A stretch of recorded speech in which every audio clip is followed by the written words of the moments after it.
প্রিয় সপ্তম শ্রেণীর ছাত্রছাত্রীরা, তোমাদেরকে সিআরডি জিওগ্রাফি ক্লাস চ্যানেল থেকে স্বাগত জানাই। আজ আমি তোমাদের সপ্তম শ্রেণীর ভূগোল সাজেশন আলোচনা করব। কারণ 2024 সালে যারা তৃতীয় পর্যায়ক্রমে মূল্যায়ন বা বার্ষিক পরীক্ষা দিতে চলেছ, তাদের কাছে এই ভূগোলের এই প্রশ্নগুলো খুবই ইম্পর্টেন্ট।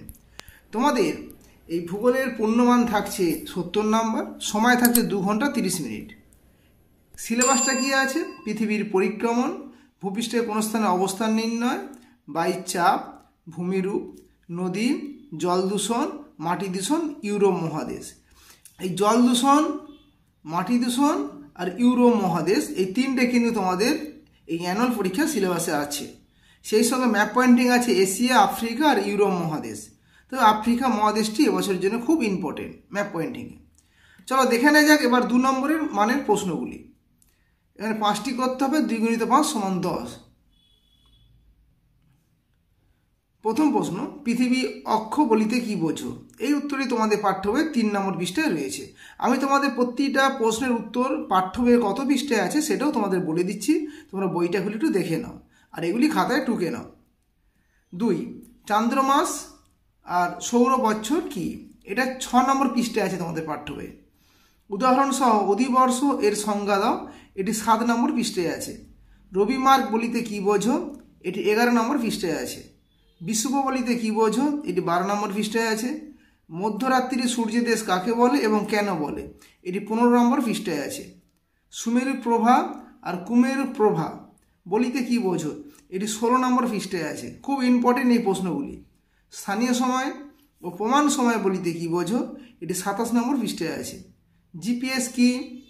2টি গুরুত্ব লেখো। এই জিপিএসের 2টি গুরুত্ব লেখো, এটি 27 নম্বর পৃষ্ঠায় রয়েছে।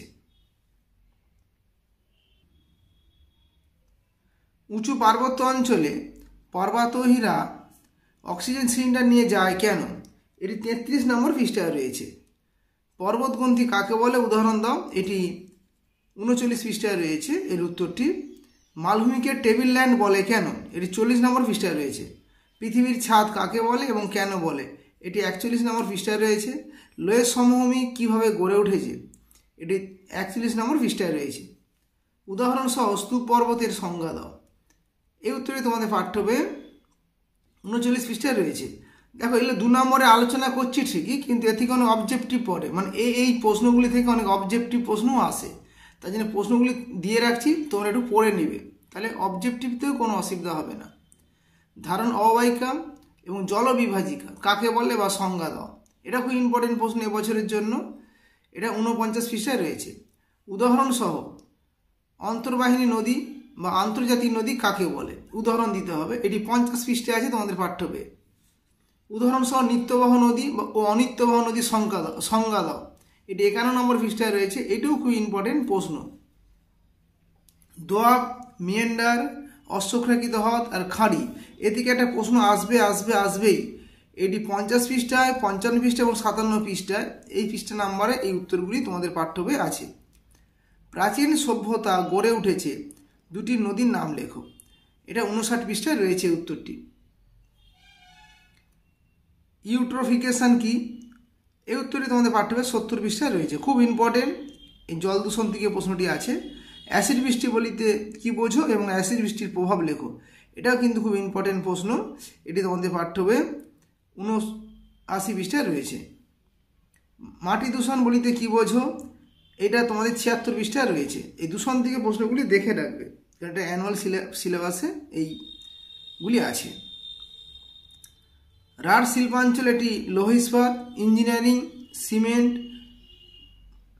বাস্তবায়ন, কাঁচ, খাদ্য প্রক্রিয়াকরণ, শিল্পকেন্দ্রের নাম লেখো। এই যেগুলো আমি দিয়েছি, এই শিল্পগুলি বা শিল্পকেন্দ্রগুলি কোথায় আছে, এখান থেকে কিন্তু একটা ডান দিক বাম দিক বা অবজেক্টিভ, এখান থেকে প্রশ্ন কিন্তু আসে। এই উত্তরটি তোমাদের পাঠ্য বইয়ে 130 পৃষ্ঠায় রয়েছে। ট্রাক ফার্মিং বলিতে কি বোঝো?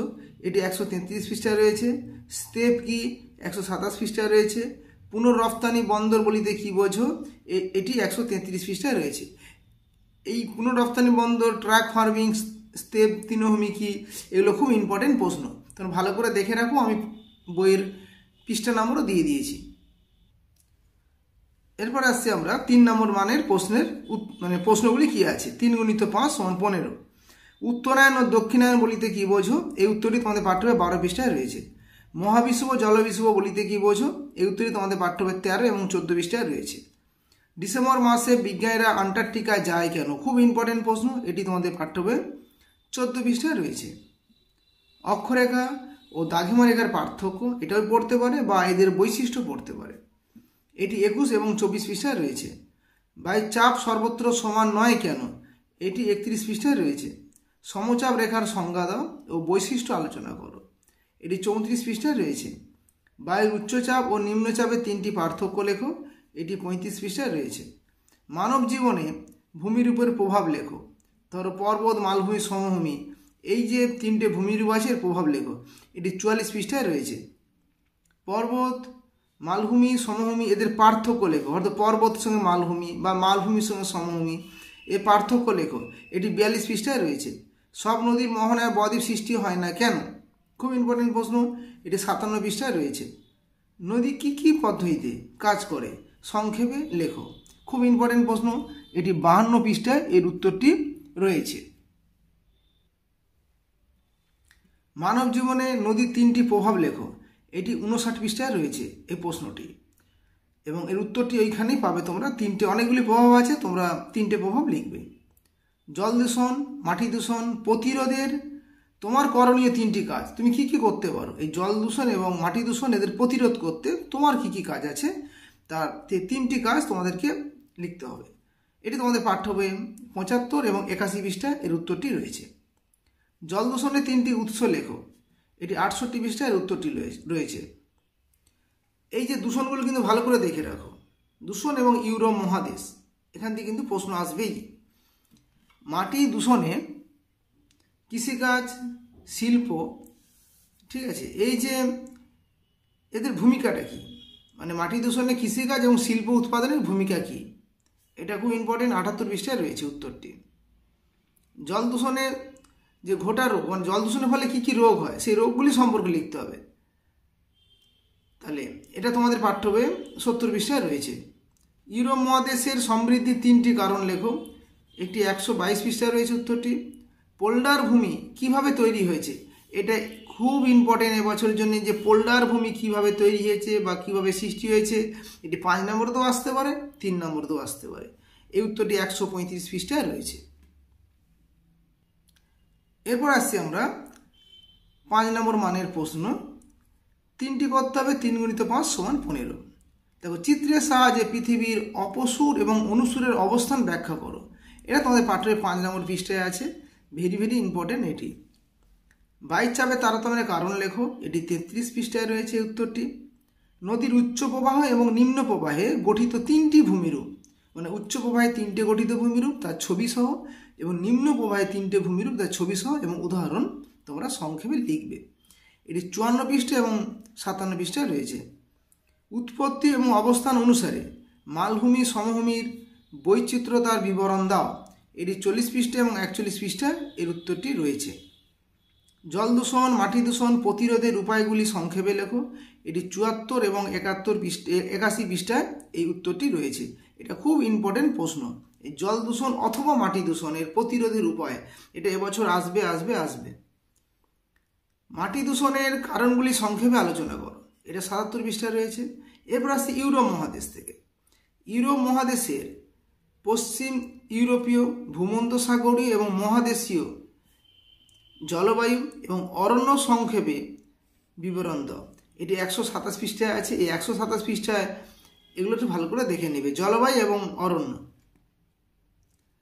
রাঢ় শিল্পাঞ্চলের প্রাকৃতিক এবং অর্থনৈতিক পরিবেশ সংক্ষেপে লেখো, খুব ইম্পর্টেন্ট। রাঢ় শিল্পাঞ্চলের প্রাকৃতিক এবং অর্থনৈতিক পরিবেশ, এটি 128 এবং 129 পৃষ্ঠায় রয়েছে। সর্বশেষ যে প্রশ্নটি ইম্পর্টেন্ট তোমাদের, লন্ডন অববাহিকার শিল্প এবং শিল্পকেন্দ্রগুলি সংক্ষেপে লেখো বা পরিচয় দাও, এটি 133 পৃষ্ঠায় রয়েছে, ভেরি ভেরি ইম্পর্টেন্ট।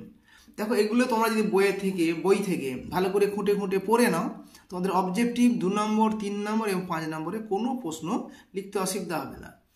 ম্যাপ পয়েন্টিংগুলো পেতে আমার এই ক্লাসটিকে সাবস্ক্রাইব করে নেবে, তাহলে তোমরা ম্যাপ পয়েন্টিং উত্তরগুলো তোমরা পেয়ে যাবে। ভালো থেকো, সুস্থ থেকো, পরীক্ষা মন দিয়ে দাও।